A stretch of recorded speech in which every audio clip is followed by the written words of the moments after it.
full gospel or like Christian-inspired songs in the future?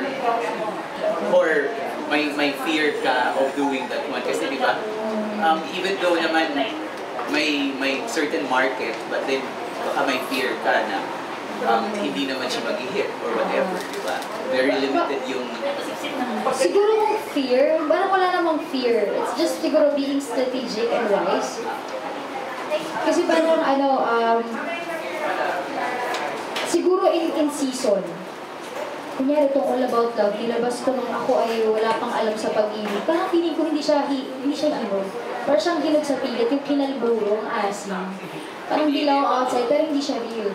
I think mararipen siya through the season, pero siguro hindi pa ngayon. I don't feel like anytime soon. Mas young yun yung fiancé ko. Siya talagang he writes worship songs and everything. They made a Victory Worship album. It's gold now. Sa mga worship leaders niyan, meron siyang 3 songs in that album. So parang mas nakikita ko siya doon.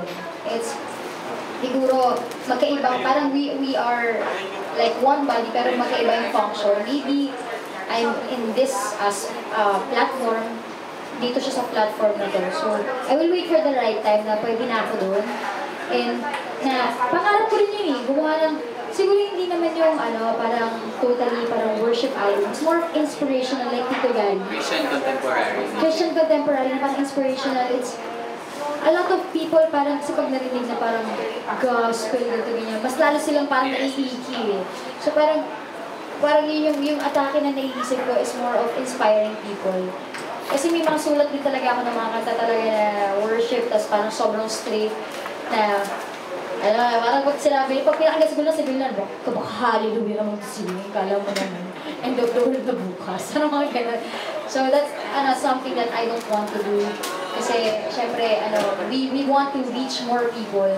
And in order to do that, to inspire them, so we come to them, parang na mas siguro hindi naman parang pinaputla, pero mas more of yung musicality rin na makaka-relate sila. Like si Tito Gani, mga balad. Grabe yun, yung natutulog ba ang Diyos? At saka yung yung isa pa yung kiniliyakan ko dati, yung dati-dating ng puso mo ay ang pangalan ko. Grabe, yung narinig ko yun? 12 years old ako. Hindi ko naintindihan yung full lyrics. Iyak ako ng iyak. Parang, wow, ang ganda nito something like that. It's inspiring. But if it would reach yung point na yon, right ka na to do a particular album, yes. Yung rock ba, na musicality mo would still be there? Yes, of course. Maririnig nyo pa rin yun. Even nga yung sa ikaw, nakakatawa kasi sobrang ballad niya na. Pag lalo na pag nakita niyo ako na kinakanta ko siya ng live, hindi ko talaga mapigilan yung mga pitik ko. Sobrang ballad na siya, pero hindi ko talaga siya matanggal. That's me. So I think, madadala ko pa rin yung palo na yun. Madadala ko pa rin siya dun sa, kung gagawa ko ng inspiration album. Thank you. Ibang kilala ko yun yung mga, live house, yung mga gano'n. Actually, yung Coldplay, very inspirational yung mga kanta nila Yun yung mga type ko lang ng mga songs. Coldplay, ganyan. Okay. Thank you. Okay. We're down na po sa last question. Okay. James, ka muna. Sorry, James. May question ko lang kasi nabasa ko yung papalabas niya yung album, nabasa ko kasi yung vlog. Hindi mo ba inisip na nung pinost mo yun, baka sabihin nila promo for the album? Alin, which vlog? Yung vlog na against, yung Hello, 10 answers, okay. Hindi siya promo actually. Nagkataon lang nag-start ako gumawa ng establish yung .ph recently. Kasi parang nami-miss na ng mga fans ko yung may Tumblr ako.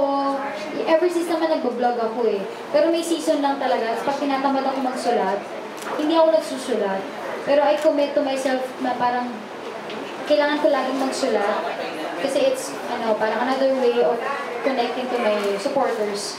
And for them to know also kung ano yung nangyayari sa isip ko and my heart. Makilala din na talaga kung sino ko. Nagkataon lang yun. Kasi yung mga kapatid ko medyo affected. Hindi ako affected, pero yung mga kapatid ko. Kasi di ba yung sa pusa ko, Alam niyo naman ito yung pusa, kung controversial kung kakuting, aming kuting na si Julia, ay parang nag-post na sa States ako noon, tapos tumawag nga siya sa akin na parang hindi na siya gumagalaw ng katulad. Dati yung makulit siya, ganyan. Kung nangyari? Sumiiyak na ako, bakit ganun, love? Kaya ko tinigyan, sobrang alala ako. Tapos dinala niya na nga sa hospital, pinicture niya. So, send me the picture, ganyan. Tapos yun parang sinabi lang ng doktor na namamagay yung kidney niya, kawawa yung pusa. Napulot lang namin yun, actually, ano siya, ano yun, pusang kalye. Palabas na siya nung village nila, nakita niya yung kuting sa gitna ng kalsada. Tapos, ilalagay niya doon sa gilid. Nung paalis na siya, tinitignan niya kung saan siya makaalis. Sabi niya, parang hindi ko yata kaya, love. Tumawag sa akin, naiwanan siya. Sige, kunin mo na. Dali mo sa post. Sabi ko sa kanya na una. Dinala niya sa post, hindi lang pwedeng i-adopt yung ganong kasunol kasi mamamatay din daw. Ang kailangan nun, one-on-one na hand, na care ng nanay.